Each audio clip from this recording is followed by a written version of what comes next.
অঞ্চলের মধ্যে এই দেশের কালচার প্রতিষ্ঠিত আছে।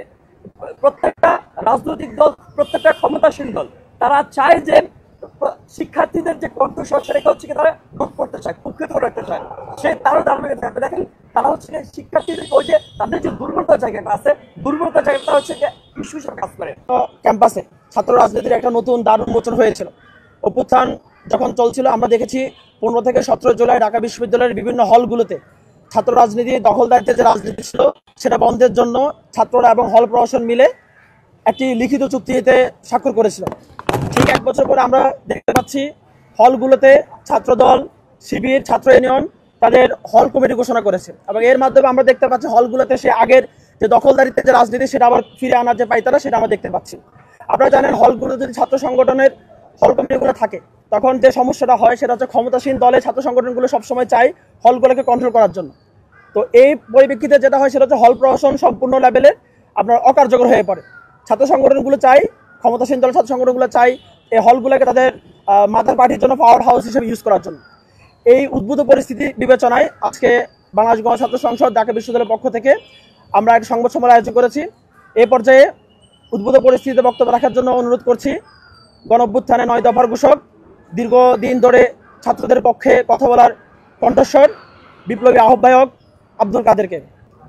প্রিয় উপস্থিতি, আপনারা জানেন যে আমাদের যে সদ্য যে সাবেক যে গণঅভ্যুত্থান, সেই গণঅভ্যুত্থান শুরু হয়েছিল থেকে।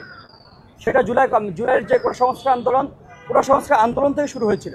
কিন্তু এই আন্দোলন পরবর্তীতে যখন 15 জুলাই ঢাকা বিশ্ববিদ্যালয়ের ছাত্রলীগ যখন শিক্ষার্থীর উপরে স্বতঃস্ফূর্ত আন্দোলনের মধ্যে হামলা চালায়, তখন এই আন্দোলনের রূপরেখাটা ভিন্ন দিকে মোড় নেয়, উদ্দেশ্য ভিন্ন দিকে মোড় নেয়। উদ্দেশ্য কি হয়? সে উদ্দেশ্য হচ্ছে কি বিদ্যমান যে কালচারটা আছে তাকে দাস বানিয়ে রাখার যে কালচারটা আছে সেই কালচারটা তারা ভেঙে দিতে চায়, নতুন একটা কালচার তারা হাজির করতে চায়। অবশ্যই আপনারা জানেন সে গণঅভ্যুত্থানের মধ্য দিয়ে শিক্ষার্থীরা জীবন দিয়ে, ছাত্র জনতা জীবন দিয়ে শেখ হাসিনাকে স্বৈরাচারী হাসিনা তারা হটিয়েছেন। একইভাবে ক্যাম্পাস থেকে ছাত্রলীগের যে হচ্ছে দাসত্ব কিংবা কুক্ষিগত রাখার কালচার তাকে হটিয়েছে। আপনারা জানেন এরই পরিপ্রেক্ষিতে এই যে শিক্ষাঙ্গন থেকে যে আন্দোলন শুরু হয়েছিল সেটা মূলত একটা শিক্ষার্থীর প্রথম যে প্রত্যাশা, সে প্রত্যাশা ছিল শিক্ষাঙ্গনে আমূল পরিবর্তন হতে হলে অবশ্যই যে বিষয়টা হচ্ছে সবচেয়ে জরুরি সেটা হচ্ছে এখানকার রাজনৈতিক অবস্থানটা কেমন হবে, এখানে রাজনৈতিক পরিস্থিতি কেমন হবে, ছাত্র রাজনীতির কাঠামো, ছাত্র রাজনীতির রূপরেখা, ছাত্র রাজনীতির পরিস্থিতি কেমন হবে সেটার বিষয়ে শিক্ষার্থীরা ফার্স্ট পয়েন্টে যাওয়া ছিল। শিক্ষার্থীরা এই বিষয়টা নিয়ে কনসার্ন, কারণ শিক্ষার্থীরা দেখেছে, আপনারা জেনে থাকবেন যে ঢাকা বিশ্ববিদ্যালয় সহ সারা দেশে পাবলিক বিশ্ববিদ্যালয়ে প্রত্যেকটা শিক্ষার্থী খুব নিম্ন মধ্যবিত্ত ফ্যামিলিতে উঠে আসে। কিন্তু আপনারা জানেন ওই যে তাদের একটা দুর্বলতার জায়গা হচ্ছে তাদের সিটের জন্য জিম্মি থাকতে হয়। আপনি জানেন এই ক্যাম্পাসের মধ্যে, এই অঞ্চলের মধ্যে এই দেশের কালচার প্রতিষ্ঠিত আছে।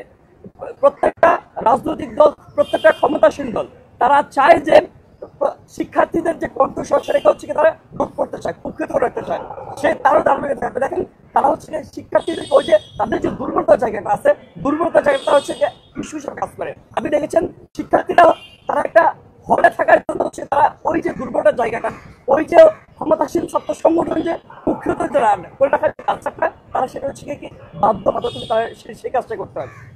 এর যে মধ্যে দিয়ে আমাদের ঢাকা বিশ্ববিদ্যালয় প্রশাসন বলেন কিংবা হল প্রশাসন বলেন, তারা হচ্ছে ক্ষমতাসীন দলের ছাত্র সংগঠন তারা লিয়াজু করেন। সেই লিয়াজুর মধ্যে দিয়ে আলটিমেটলি ক্ষমতাসীন ছাত্র সংগঠন বলেন কিংবা হচ্ছে ক্ষমতাসীন দল বলেন কিংবা হচ্ছে আমাদের প্রশাসন বলেন, আমাদের অভিভাবক যাদেরকে বলেন, তাদের মধ্যে দিয়ে আমরা সবাই শিক্ষার্থীরা আমরা হলতে সিট থাকতে পারছি না, কারণ হচ্ছে আমাদের যে আর্থিক দুর্বলতার জায়গাটা। উপস্থিতি আজকে যে অবস্থানটা, সেই অবস্থানের পরিপ্রেক্ষিতে আমরা আমাদের ফর্মাল যে আলাপটা সেটা আমরা উপস্থাপন করতেছি। জুলাই গণঅভ্যুত্থানের মধ্য দিয়ে ঢাকা বিশ্ববিদ্যালয়ের হলগুলোতে ছাত্র রাজনীতি যেন আর কখনো স্বৈরাচারী হয়ে ফিরে না আসতে পারে সেজন্য অঙ্গীকারবদ্ধ হয়েছিল এখানকার শিক্ষার্থীরা।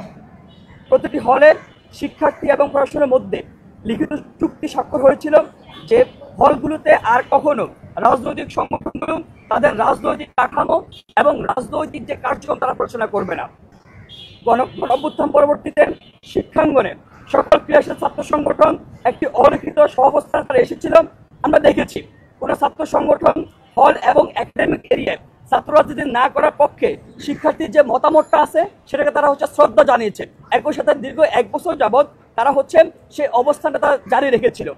কিন্তু প্রকাশ্যে না আসে, আমরা কি দেখেছি, প্রকাশ্যে না আসেও হলগুলোতে ইসলামী ছাত্র শিবির তাদের গুপ্ত কমিটিকে কার্যকর্তা রেখেছে। আমরা দেখেছি ইতিপূর্বে একটা কমিটি ছিল এবং শিক্ষার্থীরা যখন ছাত্র রাজনীতি হলগুলোতে বন্ধ করেছিল, নিষিদ্ধ করেছিলাম, তার পরিবর্তিত গণঅভ্যুত্থান পরিবর্তিত ছাত্র শিবির তাদের যে বিগত হল কমিটি, তারা শিক্ষার্থীদের যে কমিটমেন্টের জায়গাটা তারা হচ্ছে আগ্রাহ্য করে তারা সেই কমিটি বহাল রেখেছে।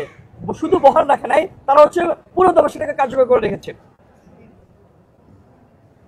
এবং আমরা দেখেছি ছাত্র শিবির পরবর্তীতে ছাত্র শিবিরের যে সভাপতি তিনি হচ্ছে তাদের ছোট ছোট টিম থাকার কথা স্বীকার করেছেন। আমরা দেখেছি এর পরবর্তীতে ছাত্র ইউনিয়নও তাদের হল এবং একাডেমিক এরিয়ার যে হচ্ছে কমিটি তারা সেটা প্রকাশ করেছে। সর্বশেষ বাংলাদেশ জাতীয়তাবাদী ছাত্র দল তাদের হল আহ্বায়ক কমিটি ঘোষণা করে শিক্ষার্থীর আশা আকাঙ্ক্ষার বিরুদ্ধে তারা একদম স্বতঃস্ফূর্তভাবে তারা অংশগ্রহণ করেছে, অবস্থান নিয়েছে। এই অবস্থায় শিক্ষার্থীরা শঙ্কিত, তারা ওই বিষয়ে শঙ্কিত হলগুলোতে আবারও গণরুম গেস্টরুম কাছে ফিরে আসবেন, আবারও প্রটোকল কাছে ফিরে আসবেন, আবারও জোরপূর্বক হল থেকে ধরে নিয়ে যাওয়ার, বাইকে প্রটোকল দেওয়ার, নেত্রী এসেছে, নেতা আসতেছে, তাদেরকে প্রটোকল দেওয়া, বাইটাল প্রোগ্রাম যাওয়ার জন্য তাদেরকে বল প্রয়োগ করা হবে। এই বিষয়ে তার সংখ্যার জায়গা আছে। শিক্ষার্থী আদৌ সংখ্যার জায়গা আছে যে তার যে একাডেমিক যে লাইফটা সেটা ক্ষতিগ্রস্ত হবে, তার যে শারীরিক অবস্থাটা, তার বাবা মারা গেছে নাকি মা মারা গেছে, অসুস্থ, কিংবা তার আগামীকাল পরীক্ষা আছে কিনা সেটা কোনো দর্তব্যের বিষয় হবে না। তাকে শুধুমাত্র সিট বাঁচানোর জন্য বাইকে প্রটোকল করতে হবে। বাইকে